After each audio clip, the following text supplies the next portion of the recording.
ডেফল কংগ্ৰেছৰ সম্পাদক মনোজ চৌহানৰ উপস্থিতিত জুবিনৰ ন্যায়ৰ দাবীত মম লৈ সমদল। কংগ্ৰেছৰ ৰাষ্ট্ৰীয় সম্পাদক তথা অসমৰ সহ-ভাৰপ্ৰাপ্ত মনোজ চৌহান বুধবাৰে সন্ধিয়া প্ৰায় ৫মান বজাত ডেফত উপস্থিত হৈ এখন দলীয় সভাত অংশগ্ৰহণ কৰে। ভোটচৰ গাদীচুৰ শীৰ্ষক কংগ্ৰেছৰ অভিযানৰ সজাগতা সভাত অংশগ্ৰহণৰ বাবে অহা চৌহানে দলীয় সভাত বিজেপিৰ এই নীতিৰ বিৰুদ্ধে সজাগ হৈ থাকিবলৈ কংগ্ৰেছ নেতাকৰ্মীসকলক আহ্বান জনায়। সংবাদ মাধ্যমৰ সৈতে হোৱা সংবাদমেলত চৌহানে কয় যে জুবিনৰ ৰহস্যজনক মৃত্যুক লৈ কংগ্ৰেছে কোনো ৰাজনীতি কৰিব নিবিচাৰে। সেয়েহে কংগ্ৰেছে কেৱল জুবিনৰ ন্যায় বিচাৰে। যিসকলে চৰকাৰত আছে সি লাগে ৰাজ্যতে হওক বা ৰাষ্ট্ৰতে হওক জুবিনক ন্যায় প্ৰদান কৰিব লাগে। চৌহানে তাৎপৰ্যপূৰ্ণ মন্তব্য কৰি জুবিনৰ মৃত্যুৰ তদন্ত উচ্চতম ন্যায়ালয়ৰ এগৰাকী অৱসৰপ্ৰাপ্ত ন্যায়াধীশৰ জৰিয়তে কৰোৱাৰ দাবী তোলে। ইয়াৰ দ্বাৰাহে প্ৰকৃত সত্য পোহৰলৈ আহিব বুলি দাবী কৰে চৌহানে।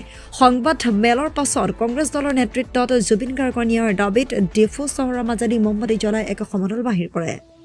डिफो आने का उद्देश्य 2-3 महत्वपूर्ण कारणों की वजह से था। पहला है, हम यहाँ इस ज़िले की ईस्ट कबीलोंग की जो हमारी कांग्रेस पार्टी की जो बूथ कमेटीज़ है उसका हम रिव्यू करने आए थे कि बूथ कमेटीज़ में कहीं कोई कमी बेसी है। लगभग मैं समझता हूँ कि 90% काम हो चुका है, लेकिन 10% काम बचा हुआ है बूथ कमेटीज़ का। तो मैं ब्लॉक कांग्रेस कमेटी के अध्यक्षों और मंडल कांग्रेस कमेटी के अध्यक्षों के साथ बूथ कमेटीज़ का रिव्यू किया। दूसरा था, इस वक्त आप सभी जानते हो कि जिस तरह से इस देश के लोकतंत्र को लूटा जा रहा है, इस देश के लोकतंत्र को चुराया जा रहा है बीजेपी और चुनाव आयोग की मिलीभगत से, बीजेपी और चुनाव आयोग की साठगांठ से। जैसा कि हमारे नेता जननायक राहुल गांधी जी ने कहा है कि इस देश में 2024 की केंद्र की सरकार और उसके बाद जो भी राज्य सरकारें बनी हैं बीजेपी की, सब लोकतंत्र की चोरी के माध्यम से बनी है, वोट चोरी के माध्यम से बनी है।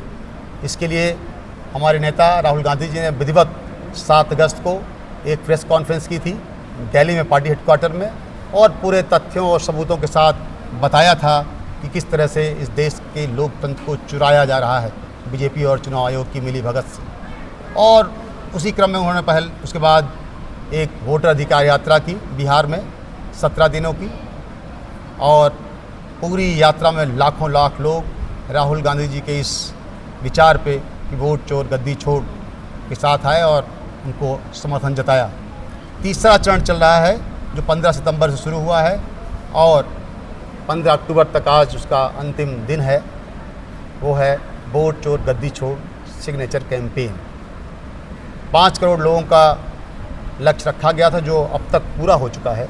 आसाम के लिए 35 लाख का लक्ष्य था सिग्नेचर का, जो अब तक पूरा हो गया है। और मैं मानता हूँ कि ये सारा सिग्नेचर दिल्ली जाएगा पार्टी हेडक्वार्टर, और आदरणीय नेता प्रतिपक्ष जननायक राहुल गांधी जी और कांग्रेस पार्टी के राष्ट्रीय अध्यक्ष मल्लिकार्जुन खड़गे जी और इंडिया ब्लॉक के तमाम लीडर्स इस पूरे 5 करोड़ से ज़्यादा सिग्नेचर को लेके चुनाव आयोग के पास जाएंगे और बताएंगे, देखिए इस देश का जनमानस बीजेपी को वोट नहीं किया था। वोट चोरी से जो बनी हुई सरकारें हैं उस पर पूरे देश का वोटर विरोध दर्ज कर रहा है। तो एक तो ये था, और जो अगला विषय है वो विषय राजनीतिक नहीं है, वो विषय है बहुत संवेदनशील है, बहुत ही भावुक विषय है, जो राजनीति से परे है। वो है जुबिन गर्ग जी की जो मृत्यु हुई है, वो जिन परिस्थितियों में हुई, जुबिन गर्ग जी की मैं मानता हूँ कि हत्या नहीं है, सॉरी वो मृत्यु नहीं है, हत्या है। और उनकी जो मृत्यु हुई है उसके पीछे बहुत बड़ी साजिश है, और इस साजिश का खुलासा होना चाहिए जो अभी तक हो नहीं पाया है। जैसा कि आप सभी जानते हो, आप सभी मीडिया के लोग हो, आज से 3 दिन पहले जुबिंदा की धर्मपत्नी गरिमा जी ने सोनापुर में, जहां जुबिन गर्ग जी का अंतिम संस्कार हुआ था, वहां गई थी, और वहां उन्होंने बड़ी नम आँखों से पूरे देश से, असम के लोगों से अपील की है कि आप लोग हमें समर्थन दीजिए, हमारा साथ दीजिए। जुबिन दा को अभी तक न्याय नहीं मिला है। जो 2 गिरफ्तारी हुई हैं सिद्धार्थ शर्मा की और श्याम कानू महंतो की, वो आई वॉश है। मैं ऐसा मानता हूँ, जिन परिस्थितियों में जुबिंदा की मृत्यु हुई है वो देख के तो लगता नहीं कि मृत्यु नैसर्गिक है, प्राकृतिक है। ऐसा नहीं। जो आप देखें, जब जुबिंदा समंदर में उतरते हैं और जैसे जुबिंदा समंदर में उतरते हैं 5-6 स्टेप वो स्विमिंग करते हैं, उसके बाद वो एक छोटी सी बोट को पकड़ने की कोशिश करते हैं कपते हुए हाथों से, और बोट पकड़ नहीं पाते और वो बेहोश हो जाते हैं। वहाँ आसपास 5 से 10 मीटर की दूरी पे लगभग 12 से 15 लोग थे और वो सारे लोग सिर्फ देख रहे थे। एक भी व्यक्ति ने उनको बचाने की कोशिश नहीं की, जो कि उस वक्त जुबिंदा के साथ ही गए थे। ये मैं कोई ऐसा नहीं कि हम खुद कल्पना कर रहे हैं, ये बात वीडियो से साफ होती है। जो वीडियो और विजुअल्स आए हैं उससे बात बिल्कुल क्रिस्टल क्लियर है कि जिन परिस्थितियों में जुबिंदा की मृत्यु हुई वो परिस्थितियाँ पूरी तरह से साजिशों से भरी हुई हैं। तो जैसा कि गरिमा जी ने कहा है, गरिमा जी को और उनके साथ जो जुबिंदा के करोड़ों चाहने वाले लोग हैं वो सड़कों पर उतरे हैं और वो चाहते हैं कि जुबिंदा को जस्टिस मिले। तो चूँकि कांग्रेस पार्टी एक जिम्मेदार राजनीतिक दल है, ठीक है, हम पॉलिटिकल पार्टी हैं, लेकिन हमारी ये जिम्मेदारी भी है कि जहाँ अन्याय हो रहा हो हम साथ खड़े होते हैं। तो कांग्रेस पार्टी के कार्यकर्ता गरिमा जी के साथ और जुबिंदा को चाहने वाले करोड़ लोगों के साथ खड़ा है, और जब तक जुबिंदा को न्याय नहीं मिल जाता तब तक कांग्रेस पार्टी और कांग्रेस पार्टी के कार्यकर्ता जुबिंदा को न्याय दिलाने के लिए दृढ़ संकल्पित है। और जैसा कि गरिमा जी ने कहा है कि अपील की है उन्होंने खुद कि आप सभी लोग #justice for Zubeen Garg social media पे, फेसबुक पे, ट्विटर पे करके हमारा साथ दीजिए। तो कांग्रेस पार्टी भी गरिमा जी के और जुबिंदा को करोड़ जो लोग जो चाहने वाले उनके साथ खड़ी है। तो एक तो ये विषय भी था कि आज हमारा इसके बाद, इस मीटिंग के बाद हमारा जस्टिस फॉर जुबिन गर्ग को लेके हमारा एक कैंडल लाइट मार्च है।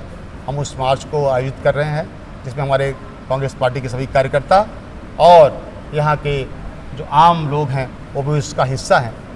अभी जस्ट आधे घंटे बाद, ये लगभग 5 बजे के बाद शुरू होगा।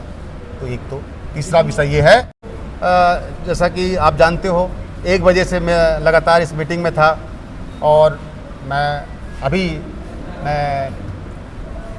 10-15 मिनट पहले मुझे जानकारी हुई किस तरह से चीज़ें हो रही हैं। निश्चित तौर पर सरकार को ये समझना चाहिए और सरकार को इस पर कोई ऐसा, जैसा कि गरिमा जी कह रही हैं कि जो भी लोग साजिश करता है, जो भी इसके पीछे हैं, और जुबिंदा को न्याय मिलना चाहिए, जैसा कि गरिमा जी कह रही हैं, और वो उनकी धर्मपत्नी हैं। उस दर्द को जितना वो समझ सकती हैं उससे ज़्यादा कौन समझ सकता है। जिस दर्द को जी रही हैं, लगातार 19 तारीख को जुबिंदा की मृत्यु हुई है और आज 15 तारीख है, लगभग 25 दिन पूरे हो गए। गरिमा जी की आंखों के आंसू अभी सूखे नहीं, लगातार। तो वो जो गुहार लगा रही हैं, हाथ जोड़ गुहार लगा रही हैं कि जस्टिस हो जुबिन के साथ। तो ये सरकार की जिम्मेदारी है, कौन करेगा? केंद्र में उनकी सरकार है, प्रदेश उनकी सरकार है, ये जस्टिस कौन दिलाएगा? उस पर काम करना चाहिए, इस पर कोई आई वॉश नहीं करना चाहिए। उस जस्टिस को रियल में जस्टिस दिलाने के लिए काम करना चाहिए। और मैं ऐसा मानता हूं कि इसके लिए एक इंडिपेंडेंट एक फोरम हो जो इंक्वायरी करे। सुप्रीम कोर्ट के रिटायर्ड जस्टिस इसकी पूरी तहकीकात करें कि इसके पीछे क्या हुआ है, किन परिस्थितियों में मृत्यु हुई है, उसका दूध का दूध पानी का पानी हो। पूरे प्रदेश की जनता, पूरे देश की जनता, जुबिंदा की धर्मपत्नी, जुबिंदा को करोड़ों चाहने वाले लोग जो देश और दुनिया में सब ये चाहते हैं कि जुबिंदा को न्याय मिले। Thank you.